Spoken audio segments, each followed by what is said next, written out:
मैं हूं आपके साथ नेहा दुबे। एपीएन के लोकप्रिय कानूनी प्रोग्राम लीगल हेल्पलाइन में आप सभी का बहुत स्वागत है। इसमें हमारे कानूनी विशेषज्ञ रोजमर्रा की जिंदगी की समस्याओं से जुड़े कानूनी मसलों पर आपकी शंकाओं का समाधान करते हैं। आप भी इस प्रोग्राम के माध्यम से जुड़ सकते हैं, फोन करके कानूनी राय ले सकते हैं। आज हम आपको अदालत की अवमानना पर जानकारी देंगे। किसी न्यायालय का विरोध या अनादर करने को न्यायालय की अवमानना के रूप में जाना जाता है। इससे अदालत की अवमानना की कार्रवाई शुरू की जा सकती है अगर कोई अदालत में कानूनी अधिकारियों के प्रति असभ्य है या फिर अदालत के आदेश की अवहेलना करता है तो उसे अवमानना का दोषी करार दिया जाता है। अनुच्छेद 129 सर्वोच्च न्यायालय को अपने आदेश को न मानने के मामले में व्यक्ति को दंडित करने का अधिकार देता है। इसके अलावा अनुच्छेद 142(2) सर्वोच्च न्यायालय की अवमानना के लिए जांच करने और दंडित करने की शक्ति देता है। अनुच्छेद 125 में सभी उच्च न्यायालय अपनी अवमानना के लिए व्यक्ति को सजा दे सकते हैं। तो ये थी कुछ बुनियादी जानकारी। अदालत की अवमानना से जुड़ी तमाम और विस्तार से जानकारी आज हमारे साथ कानूनी विशेषज्ञ अधिवक्ता अनीश गुप्ता जी देंगे। अनीश जी, बहुत स्वागत है आपका। जी अनीश जी, आपको अदालत से जुड़ी हुई अवमानना से जुड़ी हुई तमाम जो कानूनी पहलू है उसको समझाने की कोशिश करेंगे। अगर आपका भी कोई सवाल है तो आप फोन कर सकते हैं और फोन लाइंस खुल चुकी हैं। नंबर आपको बता देते हैं 012061279337। दूसरा नंबर हमारा है 012061279338। इन दोनों ही नंबर्स पर कॉल कर सकते हैं और कोर्ट की अवमानना से जुड़ी जानकारी आप प्राप्त कर सकते हैं।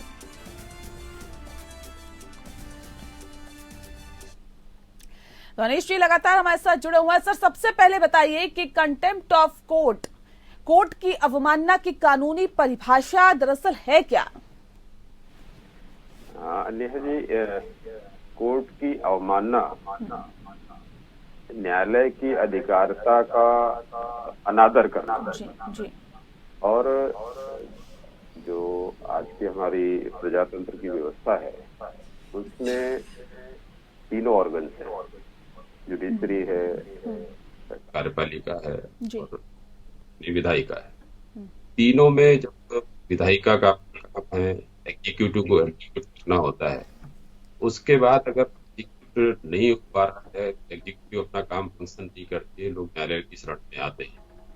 न्यायालय कोई आदेश पारित करती है, न्यायालय आदेश को अनुपालना नहीं होती है। तो ये आप में अगर लोग फ्रिक्वेंटली इसको करने लगे तो न्यायालय की कोई बात नहीं माने, ऐसे विषय में फिर न्यायालय की अधिकारिता खत्म हो जाएगी और प्रजातंत्र के लिए जो फुल लॉ की बात करते हैं वो खत्म हो जाएगी। इसलिए न्यायालय की अवमानना दो तरह की होती है, एक तो सिविल कंटेम्प्ट होती है और क्रिमिनल कंटेम्प्ट होती है। सिविल कंटेम्प्ट में कोई कोर्ट जो आदेश देती है नीचे से, कोर्ट से लेके सुप्रीम कोर्ट और कोई भी कोर्ट जो स्टेब्लिश्ड है हो सकता है जी, सभी का आदेश आपको मानना है। ये जनता के लिए आवश्यक है और रूल ऑफ लॉ के लिए आवश्यक है कि वो माना जाए। जी अनीश जी, आपकी आवाज थोड़ी हमारे पास कट के आ रही है। एक बार फिर से आपसे कनेक्ट करने की हम कोशिश करते हैं, लेकिन इस वक्त एक बार फिर से अपने दर्शकों को हम बता देते हैं कि हमारा जो आज का विषय है वो बहुत महत्वपूर्ण है। कोर्ट की अवमानना से जुड़ा विषय आज हमारा है, जिसमें तमाम पहलू की जानकारी आज अनीश जी देंगे। आपको बता दें कि अधिवक्ता अनीश जी हमारे साथ लगातार जुड़े हुए हैं। एक बार फिर से उन्हें जोड़ने की कोशिश कर रहे हैं, लेकिन कोर्ट की अवमानना क्या होती है, कैसे होती है, कैसे इससे बचा जा सकता है और किन किन बातों का आपको ध्यान रखना चाहिए जब भी आप कोर्ट के बारे में कुछ भी बात करते हैं। अनीश जी एक बार फिर से हमारे साथ जुड़ गए हैं। अनीश जी, आप बता रहे थे कोर्ट की अवमानना कितने तरह की होती है, बताइए।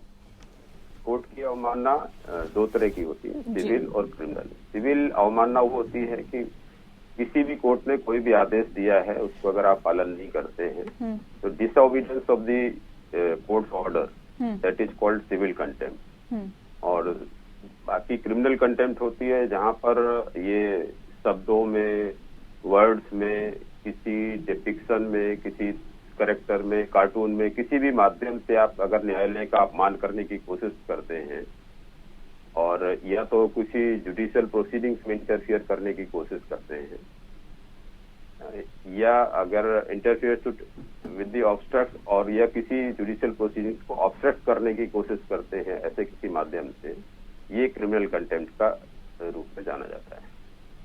जी सर, कोर्ट की अवमानना की सजा क्या होती है? कोर्ट की अवमानना की सजा कंटेम्प्ट ऑफ कोर्ट एक्ट 1971 के तहत 6 महीने की सजा हो सकती है और 2000 रुपए तक का जुर्माना हो। जी अनिश जी, ये भी बताइए कि क्या कोर्ट की अवमानना संविधान में परिभाषित है? थोड़ा विस्तार से बताएं। नहीं, संविधान में परिभाषित नहीं किया गया है, लेकिन संविधान के अनुच्छेद 129 में, 215 में और 142 में कोर्ट को पावर्स दी गई हैं अपने अवमानना के लिए।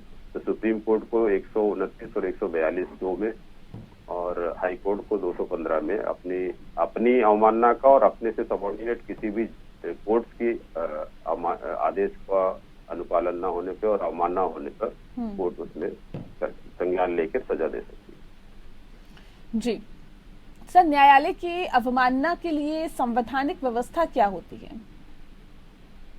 न्यायालय की अवमानना के लिए 19 संविधान के अनुच्छेद 19 में आप किसी भी नागरिक को अपनी अभिव्यक्ति की स्वतंत्रता की अधिकार दिया गया है। उस अधिकार को जहां पर भी कहीं अधिकार दिया जाता है, उसके साथ में आपका एक कर्तव्य भी निहित होता है कि जब आप अभिव्यक्ति का अधिकार का उपयोग कर रहे हैं, वो ऐसा नहीं होना चाहिए कि किसी इंस्टीट्यूशंस को डैमेज करे, कोर्ट की अथॉरिटी को डैमेज करे या तो इस तरह से अधिकार हमारे संविधान में अधिकार के साथ कर्तव्यों की है और रिजनेबल रेस्ट्रिक्शंस हम उस पर लगा सकते हैं व्यक्ति की स्वतंत्रता पे 19(2) के तहत। इसी तरह से 129 के तहत अनुच्छेद 129 के तहत सुप्रीम कोर्ट को अपने अपने कंटेंट के लिए सजा देने का अधिकार दिया गया है। और 142(2) में सुप्रीम कोर्ट किसी भी प्रोसीडिंग्स में किसी भी व्यक्ति को अगर वो कंटेम्प्ट करता है तो कोई भी आदेश पारित कर सकता है। जी ठीक है सर, ये बताइए कि क्यों केस चलाने के लिए लेनी होती है अटॉर्नी जनरल की सहमति? क्या वजह इसके पीछे है? ऐसा है, अटॉर्नी जनरल की या एडवोकेट स्टेट के केस में एडवोकेट जनरल की सहमति इसलिए लेनी पड़ती है ताकि ये कोर्ट में अप्रोच करने का कंटेम्प्ट ऑफ कोर्ट के लिए एक रीजनेबलनेस बनी रहे। कोई भी व्यक्ति कभी भी कंप्लेंट्स नहीं फाइल करे, ये बहुत विशेष रूप से अधिकार दिया गया है कोर्ट को, तो उसको एंटरटेन करने के लिए एक व्यवस्था बनाई गई है ताकि रिस्क को रेगुलेट करने के लिए। ठीक है सर, ये बताइए कि कोर्ट की अवमानना सिद्ध कैसे की जा सकती है और इसके लिए क्या सबूत चाहिए होते हैं और कैसे इसको सिद्ध किया जा सकता है कि इस व्यक्ति ने कोर्ट की अवमानना की? कोर्ट ने अवमानना की तो उसके डिपिक्शन से जो भी उसने किया है उसको या तो वर्ड्स में करेगा या उसमें करेगा। इसके एक समरी प्रोसीजर होता है, उसके तहत व्यक्ति को जिसने अवमानना की है उसको नोटिस दिया जाता है, उसको सुनने का अवसर दिया जाता है और उसको सुनने के बाद कोर्ट अगर इस कंक्लूजन पे कहती है कि जो उसने एक्ट किया है या वर्ड्स में किया है, पब्लिश किया है, कुछ भी साइंस और डिपिक्शन जो भी किया है, वो इस नेचर का है कि जिससे कोर्ट की अथॉरिटी या डिग्निटी को अफेक्ट हो रही है, in that case court held the person guilty और उसके बाद सजा देती है। जी सर, कोर्ट की अवमानना का केस कौन फाइल कर सकता है और कैसे फाइल होता है, ये इसका प्रोसेस क्या है? कोर्ट का सिविल कंटेम्प्ट के केस में तो जो पार्टी एग्रीव्ड होती है, जिसके फेवर में सुप्रीम कोर्ट से, हाई कोर्ट से या किसी डिस्ट्रिक्ट कोर्ट से आदेश मिला हुआ है, वो व्यक्ति कोर्ट को अप्रोच करता है कि भाई आपने आदेश दिया था, इसका कंप्लायंस नहीं हुआ। तो सिविल कंटेम्प्ट केस में तो वो व्यक्ति उसको करता है। और क्रिमिनल कंटेम्प्ट के केस में तो इसका संज्ञान ले सकती है, या फिर एडवोकेट जनरल या अटॉर्नी जनरल के रिक्वेस्ट पर उस पर संज्ञान ले सकती है, या फिर किसी भी और व्यक्ति को अगर वो एडवोकेट जनरल या अटॉर्नी जनरल की सहमति से या सॉलिसिटर जनरल की सहमति से कोर्ट को अप्रोच करता है इन राइटिंग, तो कोर्ट उसमें संज्ञान ले सकती है। सर, आप ये भी बताइए कि direct and indirect contempt of court में क्या फर्क होता है, क्योंकि कई बार हमने सुना है कि डायरेक्ट कंटेम्प्ट ऑफ कोर्ट और इनडायरेक्ट कंटेम्प्ट ऑफ कोर्ट, दोनों में क्या फर्क होता है? कैसे डायरेक्ट और इनडायरेक्ट तरीके से कोर्ट की अवमानना होती है? डायरेक्ट कंटेम्प्ट ऑफ कोर्ट तो ये है कि भाई आप कोर्ट में प्रोसीडिंग्स चल रही है, उसमें आप फिजिकली इंटरफियर करते हैं। कई बार आपने सुना होगा कि भाई किसी ने पीछे से चप्पल फेंक के मार दी जजेस को। जैसे prevalent and direct case of the criminal contempt, ठीक है। और बाकी ये होता है, लोग आपको अभिव्यक्ति की स्वतंत्रता के तहत आलोचना का अधिकार प्राप्त है। आलोचना आपको कोर्ट जजेस जो होता है वो अपने जजमेंट के माध्यम से बात करते हैं, वो उनके पास कोई डिफेंस अवेलेबल नहीं होता है कि पब्लिकली कोई डिफेंड अपने आप को डिफेंड नहीं करते हैं।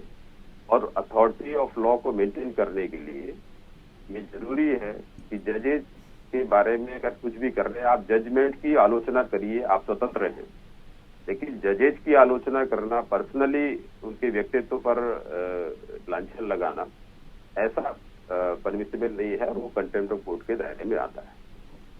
अनिश जी, न्यायालयों को अवमानना की शक्ति का देने का मकसद क्या होता है, इसे विस्तार से बताएं।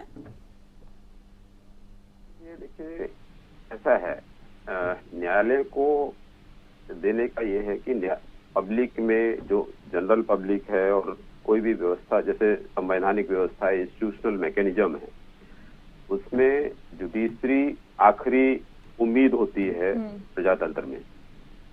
तो उसमें अगर कोई भी व्यक्ति जजेज को अपमानित करे या कोर्ट्स की व्यवस्था को अपमानित करे, इंस्टीट्यूशनल इंसल्ट करेगा, तो पब्लिक में ट्रस्ट नहीं रह जाएगा।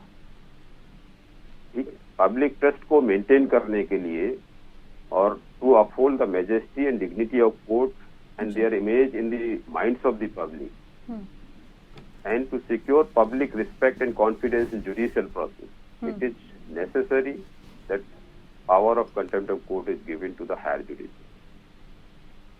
जी सर, न्यायिक अवमानना अधिनियम 1971 में क्या मुख्य मुद्दे रखे हैं, उसमें क्या कुछ अहम है, बताएं।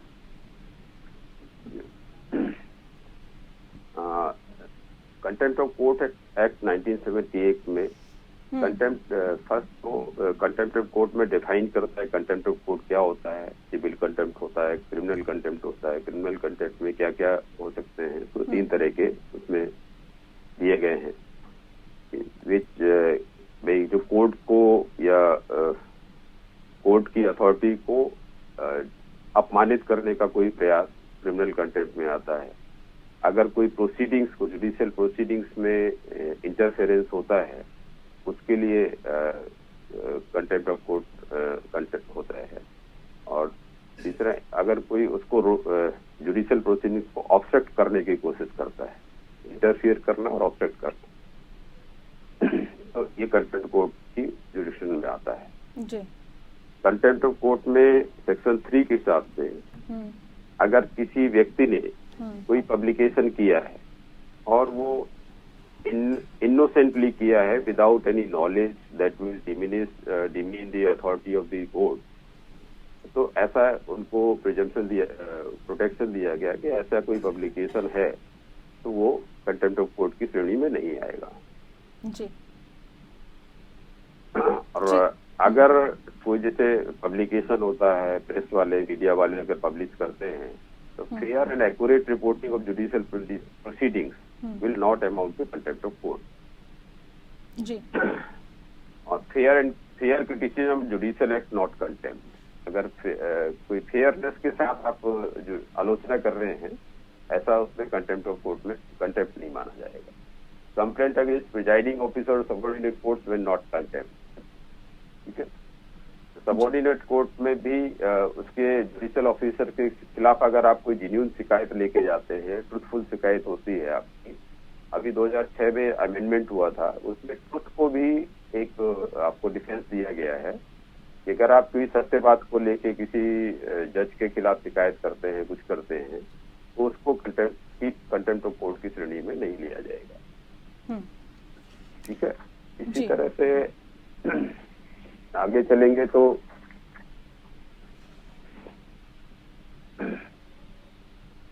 और सेक्शन 10 जो है कंटेम्प्ट ऑफ कोर्ट एक्ट का, वो बताता है कि हाई कोर्ट्स को खुद अपने कंटेम्प्ट के साथ साथ जो उसके सबऑर्डिनेट कोर्ट्स हैं उनके लिए भी कोर्ट की अवमानना के लिए दंड देने का प्राधिकार दिया गया है। जी, ठीक है सर। न्यायिक अवमानना संशोधन अधिनियम 2006 क्या है? 2006 में सेक्शन 13 में अमेंडमेंट किया गया है और जो है सत्यता की जो बात है कि भाई अगर हम किसी के खिलाफ जुडिशियल ऑफिसर्स के खिलाफ अगर हम कोई शिकायत कर रहे हैं, कोई पब्लिकेशन किया है एंड वो सच है, तो truth is a valid defence that has been included by 2006। जी सर, क्या कार्टून से भी अदालत की अवमानना होती है क्या? जी, कार्टून से भी अवमानना होती है। जो क्रिमिनल कंटेंट की डेफिनेशन है सेक्शन 2 में, दैट itself says